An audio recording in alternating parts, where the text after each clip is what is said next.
My name is Tom Mercer, and today I want to tell you how a single decision inside my own family nearly erased everything I worked for. I grew up believing loyalty would protect me, but I learned the hard way that even the people closest to you can hand your future to someone who never earned it. What happened inside my father's company shook my entire life, and trust me, this is one story you'll want to stay with until the end. Before we get started, take a quick moment to subscribe and drop a comment about where you're watching from. Your support keeps me going and pushes me to share more honest stories like this one. I was 8 the first time my father, Grant Mercer, brought me to one of his job sites. It wasn't some weekend morning hangout. It was real work. He strapped a safety helmet onto my head, tucked my feet into reinforced work boots, and handed me a field tablet that felt bigger than my arms. Then he told me, observing isn't enough, learn something. So I tried. While kids my age were solving math worksheets, I was watching crews shape foundations and shout over handheld comes about where the next support beam should go. I didn't spend my afternoons on a video building game. I spent them inside half-dug pits, trying to understand why the earth had to be measured just right before concrete ever touched it. My father ran Mercer Built Works Group like it was sacred. Rules weren't suggestions, they were commandments. No babysitters. No cartoons humming in the background. Just the rumble of trucks, the grind of machinery, and the steady routine of workers who knew exactly how much one mistake could cost. By the time I reached my senior year, I could glance at a scattered tool bench and tell which crew was falling behind. After university, I earned my structural design degree and had offers waiting from Riverton, Somerview, all those places where construction never slowed down. But I turned them all down. I came back to Eastford because the name on our trucks meant something to me, Mercer. Builtworks wasn't just a company. It was the only place I ever imagined building my future. Coming home didn't feel like much of a homecoming. No handshake from my father. No welcome back meeting. On my first morning, I stepped into the site cabin and found a collapsible desk buried under piles of compliance reports with a yellow memo slip on top. Start here. That was it. No directions. No guidance. So I started. For the next 10 years, I handled scheduling, bids, and logistics. I replaced paper files with digital ones, built our first project management suite, updated safety protocols, and pushed us into winning our first regional infrastructure contract. The company shifted from chaos into something steady and predictable, and people began coming to me for answers before anyone else. I didn't complain when Grant Mercer took credit for the work. I didn't argue when he brushed me off in front of clients. I assumed he was just old school, that he'd pass the torch to me when he was finally ready, but that day never came. He handed the entire future of our company to my younger sibling, Caleb Mercer, a man who had been gone for nearly 10 years. He hadn't shown up when our father had his heart surgery, hadn't lifted a beam, hadn't filed a single permit. He sent pictures from coastal Europe every holiday and acted like sunshine and travel could replace responsibility when I learned my father chose him. It felt like watching someone else drive a machine I had built straight toward a cliff. Then came the message from my mother, Evelyn Mercer. Dinner at 6. Important. Come hungry. Short, clipped, no emojis, which for her meant trouble. When I walked into the house, the smell of slow-cooked beef stew hit immediately her classic apology meal.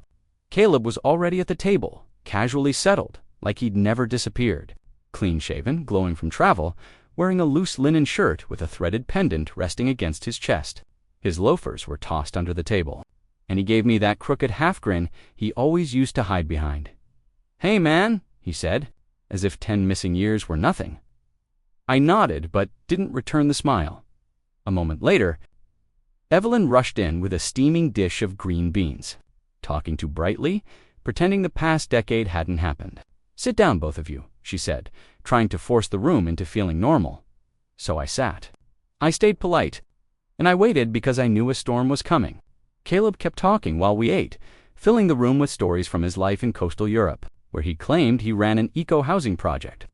Then he drifted into tales about a forward-thinking studio in South Shore City, and some wellness retreat in an Eastern retreat country that supposedly helped him reset his spirit.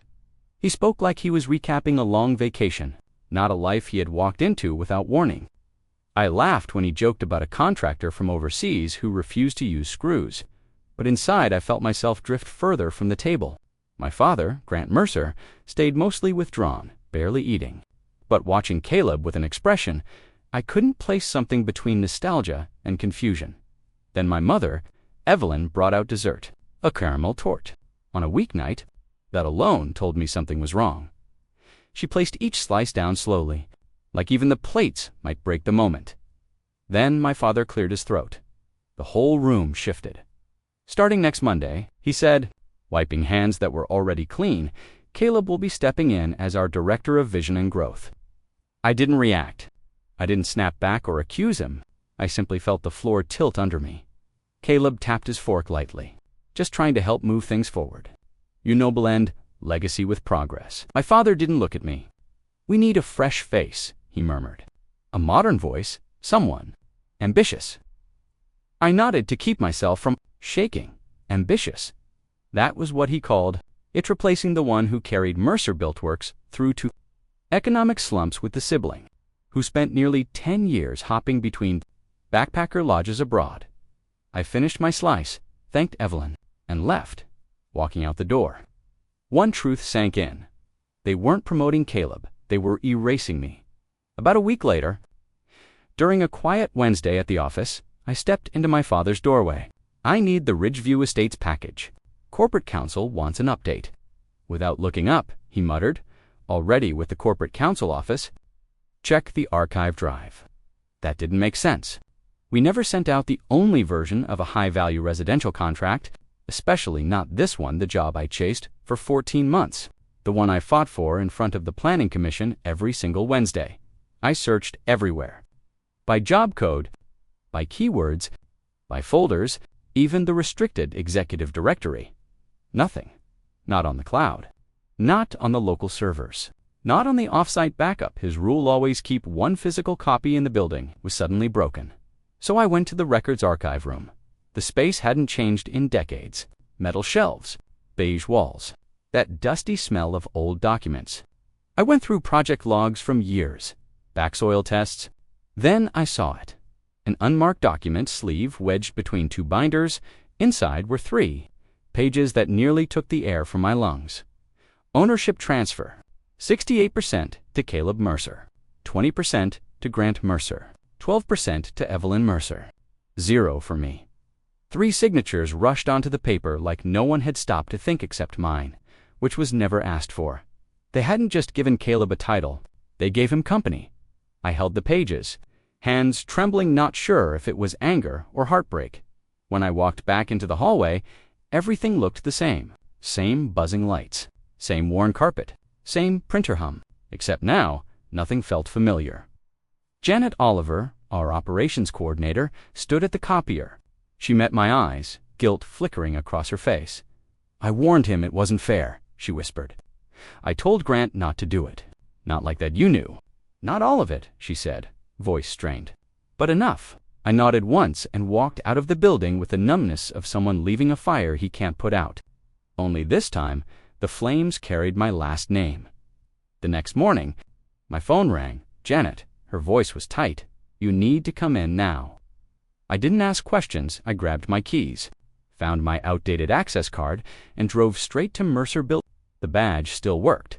That alone twisted something inside me. Janet met me by the back stairwell and started walking without a word. We passed the break area, the upper landing. The compliance board still showing an old photo of me listed as March site leader. She brought me to strategy room 1, the one with mirrored glass. I stood just outside. Looking through the narrow angle where the reflection didn't hide the inside, Caleb was pacing at the head of the room, sleeves rolled up, acting like a polished tech founder. An entire development proposal lit up the wall behind him, and I knew before he even clicked to the next slide that he was about to present something that wasn't his. The screen inside strategy room 1 showed a title, Ridgeview Estates, Forward Living. My stomach tightened. I didn't need to see another slide to know what was coming. When Caleb advanced the deck, every detail confirmed it. The zoning map, color blocks, step-by-step phasing, even the exact shade of blue I used for the mixed-density lots. Then came the elevation sketches I drew on a long red-eye flight to Portwell. After that, my traffic study appeared. Same layout, same wording, even the footnotes I had typed late at night. He hadn't borrowed anything. He had taken everything. He tossed around buzzwords like eco-synergy and human-centered planning, acting as if he had invented the entire strategy while sipping herbal tea overseas. Janet Oliver leaned toward me. I warned him. He said you were gone, and your work was fair game. Are your files still marked with timestamps? I nodded. She nodded back. All of them. A cold steadiness settled in my chest. Caleb truly believed I'd left the building empty-handed. He forgot whose initials were hidden in the metadata, who wrote the design software formulas, whose planning commission notes had pushed the parcel into high-density approval. I took out my phone and drafted a single-line email. IP violation, Ridgeview Estates Project. Attachments, my original design timestamped. Revisions every version, exportal comparison, charts email trails, proving authorship, then I added recipients, Corporate Counsel Office, Grant Mercer, Caleb Mercer, Stonebridge Development Corp., and the full board.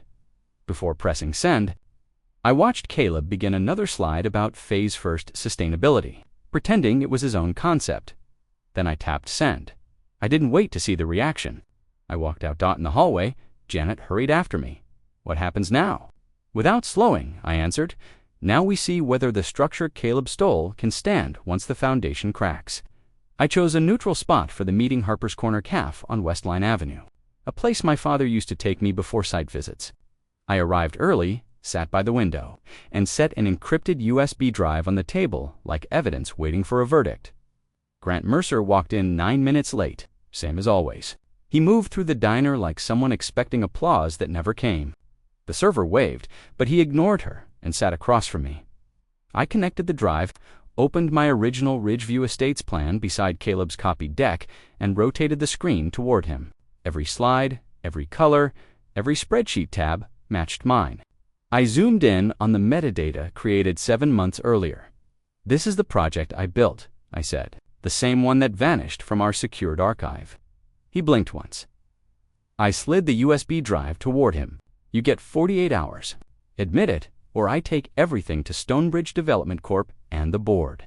He exhaled sharply, the way someone does when pretending gets tiring. You walked out, he said. I let the silence stretch before answering. No, you pushed me out. You just didn't think I'd stand up faster than you expected. His jaw twitched. He wasn't in control anymore, and he knew it. You think this helps anyone? It helps the people actually doing the work, I replied. It helps the crews who stayed when Caleb turned the office into an inspirational seminar. It keeps the company from collapsing into a fancy slideshow with no backbone. He tried to read my expression, but the version of me who stayed quiet and worked late no longer existed. I placed a folded sheet of paper on the table. My terms: 40% equity from his share, Director of Operations Authority over Ridgeview Estates and all future development. Caleb keeps marketing but loses project control, no negotiable 48 hours. I said again as I stood, finish your drink. I walked out, leaving the contract and the USB drive behind. The moment I stepped outside, the gray sky and damp pavement felt like the pause before concrete was poured tense. Waiting, except this time, they held the rebar. Not me. For 2 full days, nobody replied. No call, no message, nothing. So, around noon on Wednesday, I opened my saved draft labeled Ridgeview IP breach, attached all evidence again, added board distribution, and hit send. At 3:10 p.m., Janet messaged me. Stonebridge pulled out immediately. Caleb is panicking through a chair. Your mother is trying to calm your father in the hallway. Ridgeview Estates wasn't just a project. It was the project the one Stonebridge had tied to a multi-year line of government-backed housing contracts. It was meant to carry Mercer Builtworks into the next decade. Now it is gone. Losing the Ridgeview Estates project didn't just stinge, it exposed how shaky Mercer Builtworks had become under the wrong leadership. Without that high-value residential contract, the company looked unstable and poorly managed. And instead of feeling victorious, I felt drained out. There was no rush of payback. No thrill of proving them wrong, just a heavy stillness. I sat alone in my Eastford apartment, watching the city move below me, and realized how quiet life had become when I wasn't busy holding everyone else upright. For years, I had patched holes I didn't create, and protected a last name that never protected me back. I kept hoping one more success would make them finally see my worth. But some people only notice your work once you stop carrying their weight. So, I stopped. Around 4:45 p.m., my phone rang. I let it buzz. Then buzz again. I let every voicemail pile up like dust. At 5:55, Janet Oliver texted, "They're scrambling. Grant wants you to call Stonebridge and fix it." I told him you wouldn't. I typed back, "Good." She asked if I was okay. Better than I've been in years. Then I silenced the phone and walked with no destination, just my footsteps, and the relief of no longer holding up a structure that refused to stand by the next morning. Everything shifted again. A message from Caleb. "Please meet me. 10 minutes. Any place you choose." I took a moment before answering. 7:58 a.m., Milo's Coffee House. I hadn't set foot in that place in years, not since they framed my early draft sketch on the back wall. I arrived early, sat at the counter, and ordered a plain black coffee. Bitter fit in the morning, Caleb came exactly on time. No tan, no sunglasses, no laid-back persona. Just a wrinkled shirt and eyes that looked like he hadn't slept at all. He sat across from me and stayed silent for nearly a minute. Then he confessed, voice low, I didn't know what I was stepping into. I thought I could handle it. "I can't." He stared at me, waiting for sympathy. I only sipped my coffee. "You made it look easy," he said. "The teams, the systems, it all looked automatic." "No," I said. "It ran because I did." He flinched. This time there was no crooked half-grin, no attempt to charm his way out. Only remorse. I slid a single sheet of paper. Across the table, my terms. 40% equity, seat over field operations, full control of Ridgeview, and all future development Caleb retains marketing only, no access to project controls. He read it twice. His eyebrows rose, but he didn't argue. "That's heavy," he said. "So was stealing my work." He folded the paper slowly, like someone accepting a punishment they earned. "You're really going to make this work, aren't you?" he asked. "I already have." He stood up. "Thanks for meeting me." I didn't answer. By the time the check came, I was halfway through my second cup. The server smiled like she sensed something had shifted. Later that night, his project assistant emailed me. Subject, legal meeting confirmed Friday. 9:30 a.m. Location, 242 North Delaware Street Parties. Caleb Mercer, Grant Mercer, Tom Mercer. Purpose, equity and operational agreement review for the first time in weeks. I didn't feel like I was climbing uphill. Caleb had finally blinked out. I walked into the law office at 9:58 a.m. the next day, carrying a worn folder and accompanied by attorney Carla Webb. She didn't need to say much. Her presence did the talking. We were led to meeting suite to see, a room of glass walls and untouched coffee. Caleb was already inside, looking worse than he had at the cafe, pale, hollow stare, fingers locked together like he didn't trust them not to shake. Evelyn sat stiffly beside him, her expression a mix of hope and shame, and Grant Mercer sat at the head, eyes red, sleeves rolled, bracing himself like a man sitting inside the storm he caused. He didn't greet me. Good. I opened my folder and laid out the agreement, 40% equity from Grant's. Shared directorial seat effective immediately over all development and operations, including Ridgevacaleb, keeps his vision title. But nothing passes without my approval. I slid the documents to the firm's attorney. The room fell into the kind of silence that forces everyone to confront the truth they've avoided for far too long. 3 copies, I said quietly. Let's move. The only sounds in meeting suite to see were papers sliding and a pen clicking.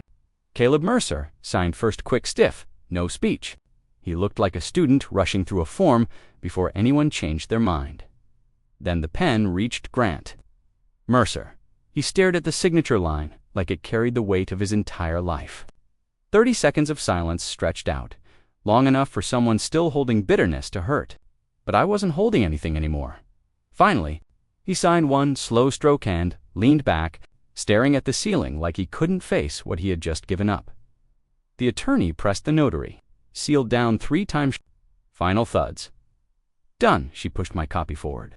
I folded it and placed it inside my folder without even glancing down. It's settled, I said. I'm not staying for questions. No one spoke. Caleb didn't look up. My mother, Evelyn blinked like a sentence got stuck in her throat but never escaped. Before I reached the door, my father finally muttered, his voice rough, "You were always the driving force. I just didn't see it." I nodded once and walked out.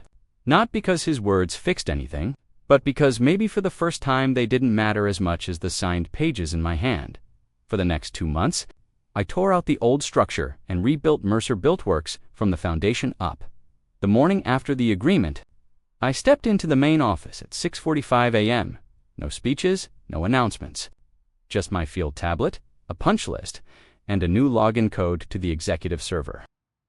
First step, overhaul the entire project management system.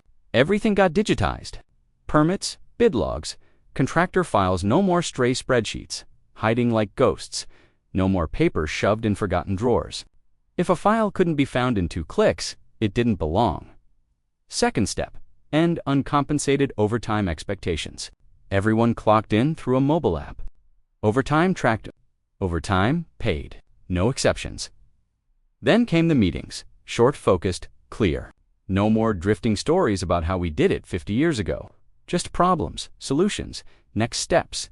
By the end of the 2nd month, one of our long-term investors called me. "I don't know what you're doing in there," he said, "but I want to increase my investment stake before the others catch on." The crews felt it too. No shouting. Just me walking job sites with my reinforced work boots, field tablet under my arm, pencil behind my ear the same way I had learned as a kid. And slowly, they started calling me boss again. Not as a joke. As a fact, in my office, I framed 2 pages on the wall. One was my early draft sketch, coffee-stained and bent at the corner drawn when I was 17. Next to it, I added a child's drawing. Janet Oliver handed me one afternoon, a stick figure, work site labeled in shaky letters, Tom's job site, age 8 dot at the bottom, written in Grant's handwriting, "You were always the builder." I just never saw it. I didn't cry. I didn't sit with it in dramatic silence. I pinned it beside the stained sketch and went right back to work. Weeks later, just before the end of the 2nd month, an email arrived from Stonebridge Development Corp. "We are willing to reopen discussions on Ridgeview Estates, on one condition, Tom leads." I printed it, walked to the break room, and pinned it to the corkboard without saying a word. People gathered. "Read it." We looked at each other. Someone clapped, not for me, but because the company wasn't sinking anymore. We were finally running the way a builder should. That afternoon, I stepped outside to Plot 22, the final stage of Ridgeview. Fresh sidewalk, new sod. The scent of morning concrete is already fading in the early autumn air. The crew smoothed out the last pour with calm confidence, no panic, no confusion. They were synced, sharp, steady. I crossed my arms and simply watched, letting the moment settle. For the first time, I felt something simple and clean, not pride, not revenge, just peace. This was never about striking back. It was about reclaiming what I built. Sometimes you don't rebuild the same bridge, you build a better road beside it. And then you pour it.